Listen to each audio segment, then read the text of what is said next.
Ser podcast.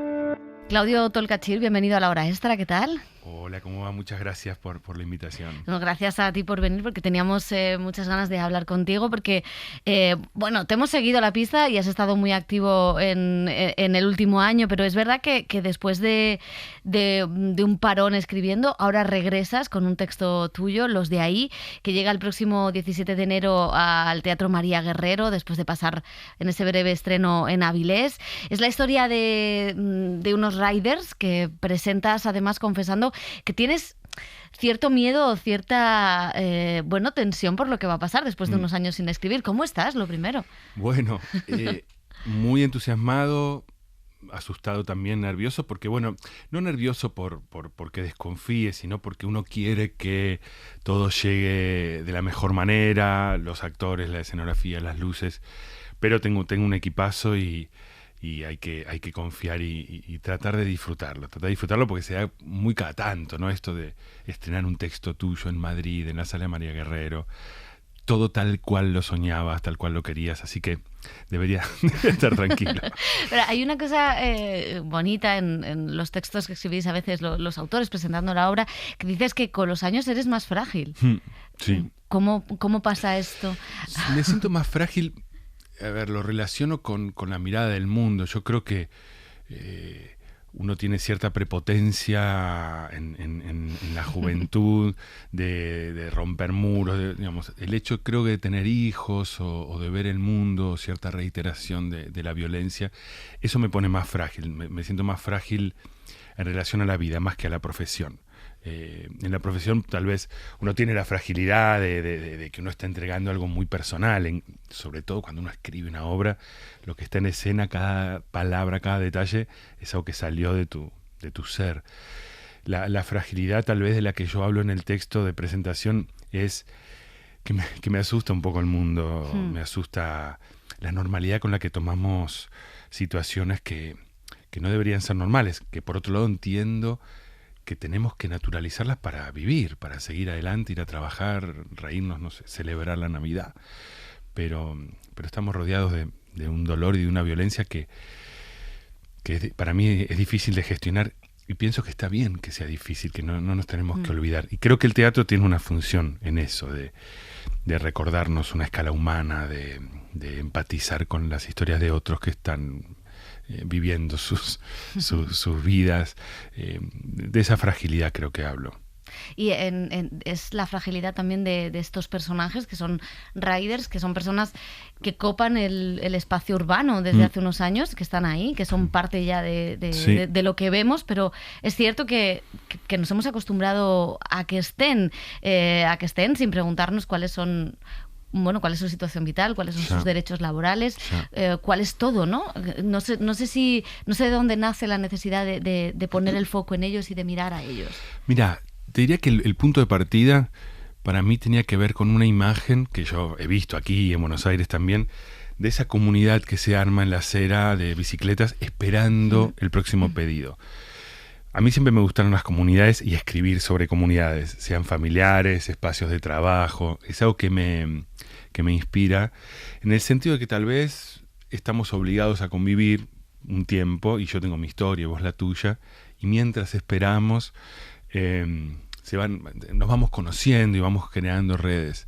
Estos personajes, además, algo que a mí me gustó mucho que apareció en la escritura, que es que están en un territorio que les es extranjero. No es que hay extranjeros aquí en Madrid, ponele, sino que estos personajes, la mayoría españoles, son extranjeros en otro lado y no comprenden el lenguaje y no comprenden cuándo es festivo y cuándo no. Entonces, un poco la intención, y creo que lo que sucede es que el público también sufre esa desconexión con qué está pasando, por qué hay ruidos, por qué festejan, por qué hay trabajo, por qué no. Esto que te pasa a veces viajando, de no entender que está todo bien, está todo, qué están diciendo, y acompañar las vivencias como espectador de estos personajes. Pero sin duda me parece interesante porque los riders son parte de nuestra vida. Todos somos de alguna manera parte y cómplices de ese sistema. Y decimos, bueno, pero yo tengo que pedir, ¿no? Uno dice, bueno, creo que a veces uno tiene el límite de decir si está lloviendo, no, pero me pareció interesante que está muy cerca. y lo vemos y no lo vemos. Y esta obra de alguna manera se va acercando a la vida de ellos y uno los conoce y conoce sus nombres, sus historias. Y yo creo que hay un valor en eso, de poder recordar, hacernos acordar que esa persona que está pasando en bicicleta o que te trae el pedido tiene una vida y es una vida tan importante como la tuya, ¿no? Ese es el poder un poco de la ficción, porque claro, los medios de comunicación, aquí nuestros compañeros de economía han contado 1000 veces pues la legislación laboral, lo que se puede hacer, lo que no, pero realmente cuando la ficción le pone rostro, cuando la ficción pone pues las emociones, los sentimientos, las historias personales, nombra a cada una de esas personas, como hace tu obra, no sé si eso da un paso más en los ciudadanos, en el compromiso o en el entender al otro. Yo espero que sí. Yo creo que el teatro es un gran movilizador. Yo nunca pienso en enseñar, nunca me pongo en un lugar de bajar línea o de dar un discurso. Yo creo que el teatro son experiencias, o por lo menos el teatro que a mí me sale, porque me gustan muchos más teatros, pero el que me sale a mí es de vivencias. Uno está y los conoce y respira con ellos y siente su desorientación cuando no saben lo que está pasando, o esa espera de que la máquina les entregue un paquete para ir a una dirección. Porque al mismo tiempo pienso que, por supuesto, es una historia de riders, pero también nosotros estamos así, ¿no? Con respecto a un mundo que es más complejo de lo que también tenemos una máquina que nos dice qué hacer. Exacto, Sí. Para mí lo interesante es eso, no decir, esto les pasa a ellos porque son inmigrantes o porque son riders, sino que yo también me siento que hay, como decís vos, máquinas que deciden por mí y no las entiendo bien, que hay muchas cosas del mundo que me pierdo porque no entiendo el ritmo o el lenguaje, que también nosotros vamos armando tejidos sociales con gente porque necesitamos conectarnos cuando estás lejos de tu patria o porque, por la razón que sea, porque estás en una sala de espera un rato. Yo creo que lo interesante de lo que puede tener el teatro simbólico o absurdo, como puede ser Beckett o Chekhov, autores que a mí me inspiran, es que más allá de esa historia real, nosotros somos partes también de ese mundo, ¿no? Donde hay muchas cosas que no manejás. Pero en este caso también me gustaba porque es la Sala María Guerrero y tiene toda esa historia y esa belleza, tener un elenco muy joven que llega en bicicleta y los choques y los caños y las ruedas arreglándolas. Me gustaba poner mucha vitalidad, mucho humor, porque tiene mucho humor la obra y tiene una línea de absurdo que a mí me gusta mucho. Esa vitalidad, ese ruido, ese sonido en el escenario también me gustaba. ¿Y cómo ha sido el acercamiento a estos personajes, el encontrar las características que tenían que tener? ¿Cómo te has documentado? ¿Has hablado con algunos de los riders? ¿Has observado y has bicheado mucho por las calles de Madrid? Sí, siempre. Creo que parte de nuestro trabajo es observar. Yo siempre que escribo intento tener al elenco antes que la obra. O sea, trato de imaginarme, a partir de que el Centro Dramático, Alfredo Sansol, me dio una fecha y tenía que estrenar y un espacio, lo cual es una gran responsabilidad y una suerte enorme, un privilegio. Yo trato de armar un equipo, ¿no? Que yo lo suelo tener en Buenos Aires, en mis compañeros de Timbre 4. Pero acá, por dar clase y por algunos alumnos que he tenido en los seminarios de actuación, he podido conformar un grupo que me inspiraba, muy joven, muchos. 2 es la primera vez que están en el escenario, es de que están descubriendo el mundo del teatro en sí, han hecho actuación en otras cosas, pero... Y entonces he escrito para ellos y me he inspirado mucho en sus cuerpos, sus voces. Son actores que los 5 actores que hacen la obra son maravillosos. Se subieron a un barco que no tenía destino, digamos, se subieron a una obra que no estaba escrita todavía. Pero bueno, por otro lado yo la estaba escribiendo para ellos. Y después, por supuesto, he observado, he leído, he charlado, pero hay una parte que tiene que ver con la imaginación, de imaginarse ese mundo, ¿no? De ponerse en ese lugar, ver qué historias podían tener, porque en definitiva, más allá de que son riders y que están en este lugar, lo que le pasa a cada uno está atravesado en lo personal por todas las situaciones vitales que a mí me conmueven, ¿no? Yo tengo una edad en la que soy padre y soy hijo, y entonces hablar de la pérdida, hablar de la responsabilidad de la paternidad, de cómo te estalla el mundo, del amor infinito que también te produce, del miedo profundo que que puedo tener a perder la amistad, a perder un amigo, al sentirme extranjero, aunque aquí la verdad que me siento muy local, pero bueno. Nos alegramos. No, pero bueno, por Sí. supuesto que también pasan cosas con tu país o con la lejanía de tu tierra o de tu gente. Esto que te decía antes de sentir que no entendés muchas cosas, de sentirte fuera, ¿no? También hay algo que me parece muy interesante que está en la obra y a mí me conmueve, que es cómo continúa el amor, ¿no? No el nacimiento del amor, sino cómo continúa el amor, esos pactos que se vuelven a firmar ante la enfermedad o ante la dificultad y seguir eligiendo el amor, volver a elegirse. O sea, que la obra, más allá de la historia de los Riders, está atravesada de sus pequeñas historias que uno va conociendo, como si uno detuviera el coche y se quedara un rato mirando y empieza a descubrir el amor, la paternidad, lo que traen, quiénes son cada uno, sus deseos, ¿no? Su deseo de progresar, de sobrevivir. Así que toda esa humanidad está en estos personajes como en cualquiera de nosotros. Claro, eso te iba a decir, que al final son las pulsiones que nos mueven a cada uno, ¿no? El querer estar con alguien, querer tener una casa, querer tener una vida, ¿no? Al fin y al cabo.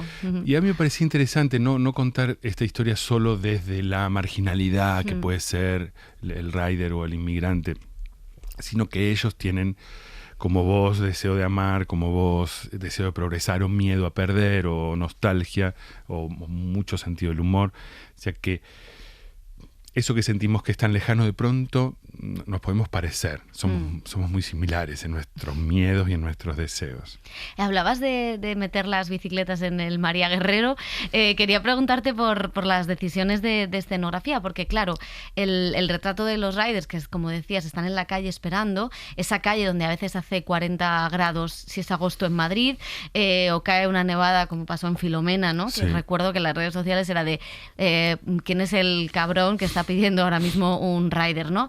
Y es cierto, ¿no? Que al final es la calle y toda esa intemperie la que también condiciona el cómo están. Sí. No sé eso cómo lo has trasladado al escenario. Mira, ellos están en una especie de cerquita, ¿no? Como si uno dijera una calle un camino que está abandonado, como una lomadita.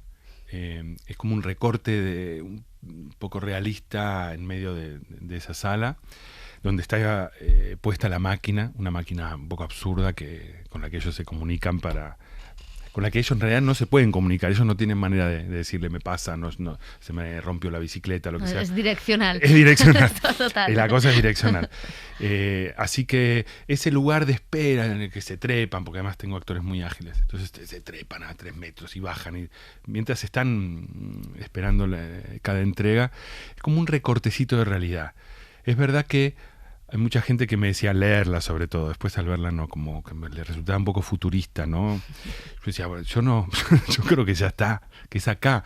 Pasa que no lo vemos, ¿no? Detrás de ese puente hay una gente que está haciendo eso. Pasa que uno no se entera porque el paquete ya está en tu buzón, pero alguien lo trajo. Y me parece interesante meterse en esa vida del que trajo el paquete. Y antes decías que esa fragilidad viene de la repetición de cosas negativas en el mundo, ¿no? No sé si de alguna manera mencionabas también a Beckett y de alguna manera es un teatro tan vigente porque las cosas que pasaban entonces de alguna manera también pasan ahora, también nos apremian ahora. No sé si la sociedad ha perdido humanidad. Yo no sé si es que la sensibilidad nuestra, por ya cierta edad, alcanza una perspectiva más compleja, seguramente. Yo tengo mucha esperanza y tengo mucha fe, pero a veces la fe te asusta, ¿no? Yo tengo hijos chiquitos y no sé, me conmueve la idea de que puedan ser felices. Y me conmueve también la idea de que cualquier niño tenga el derecho de la felicidad, o cualquier trabajador tenga el derecho a poder descansar a la noche en una casa y sentirse respetado también, ¿no? Ser visto como persona, seas de donde seas.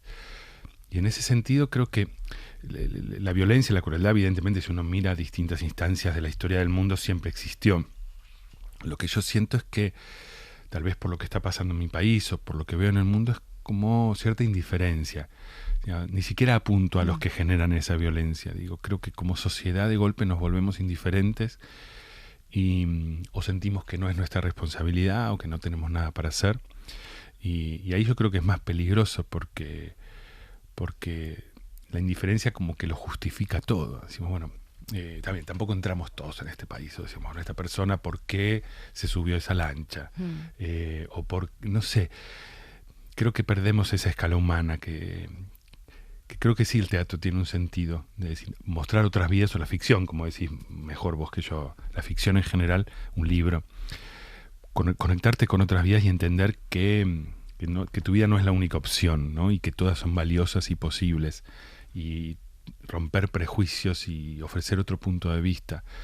Yo creo que me asusta la indiferencia con la que podemos aceptar que la desgracia o la muerte y no perder la ilusión de que todas las personas tengan la misma posibilidad o se acerque, digo, sin ser ilusos, a la mínima posibilidad de dignidad, de tener su cultura, de tener su capacidad de progreso, ¿no? Su tranquilidad, su salud, su educación. No sé, son cosas que siento que corremos peligro de naturalizar y de mirar para otro lado. Eso sí me asusta. Me asusta en lo personal porque yo pertenezco a un montón de minorías. Tengo todas las minorías juntas en mí. Pero digamos, yo en mí mismo me siento fuerte, digamos. Yo creo que a veces uno no defiende las cosas que a uno le pueden tocar, sino que uno trata de prestar voz para otros que no lo pueden decir, ¿no? Y que están allá afuera en la calle, arrastrando un bolso o juntando el dinero para pagar su habitación. Bueno, sí, a mí me conmueve y de alguna manera quisiera que no deje de conmoverme, o quisiera que no deje de conmoverme. No acostumbrarnos. Es difícil porque por otro lado tenemos que vivir, pero bueno, creo que parte de nuestra vida puede estar dedicada a tratar de que haya un poco más de justicia.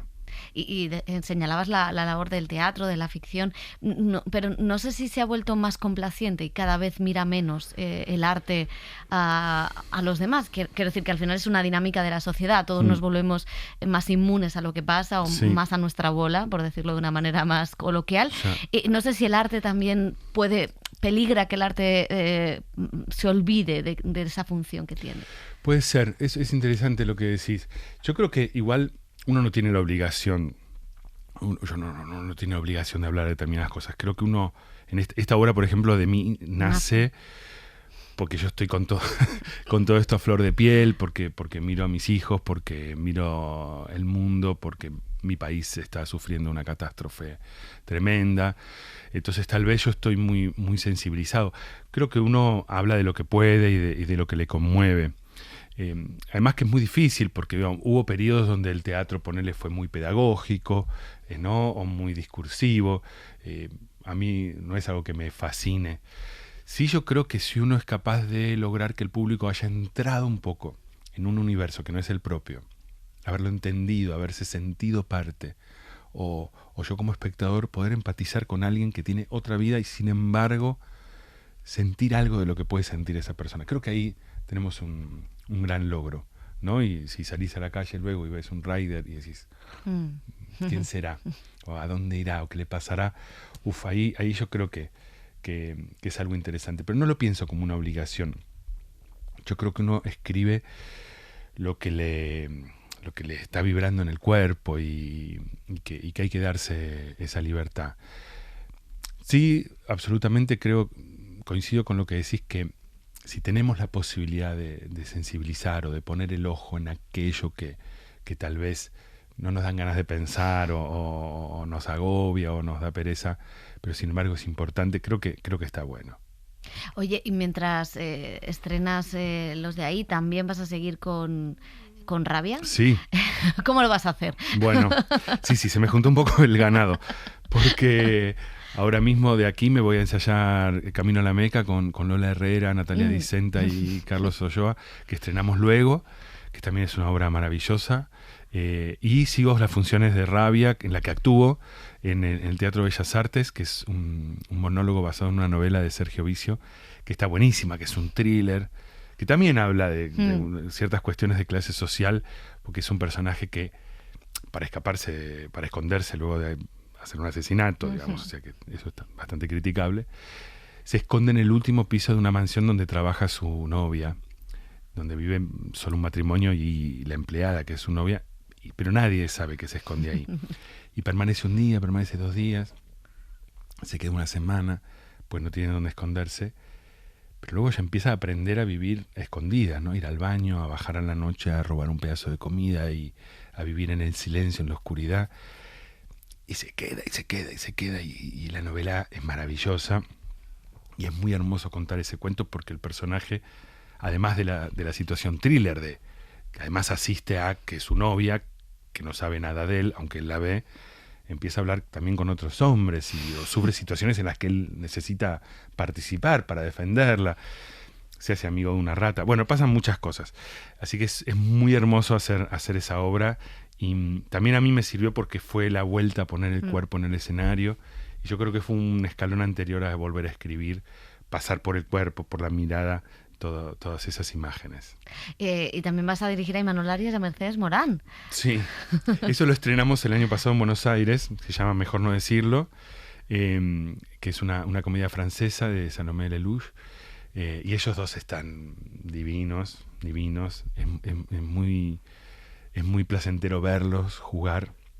A mí me gusta hacer cosas distintas y poder jugar una comedia de parejas, como es Mejor no decirlo, con 2 bestias como son Imanol y Mercedes, poder jugar una historia de riders con sus bicicletas, un monólogo narrativo como es Rabia, o saltar a Camino a la Meca, que es una obra, creo, sobre muchas cosas, pero centralmente sobre la posibilidad de que en la vejez uno pueda decidir, la capacidad de decidir sobre mi vida siempre, y con un elenco también maravilloso.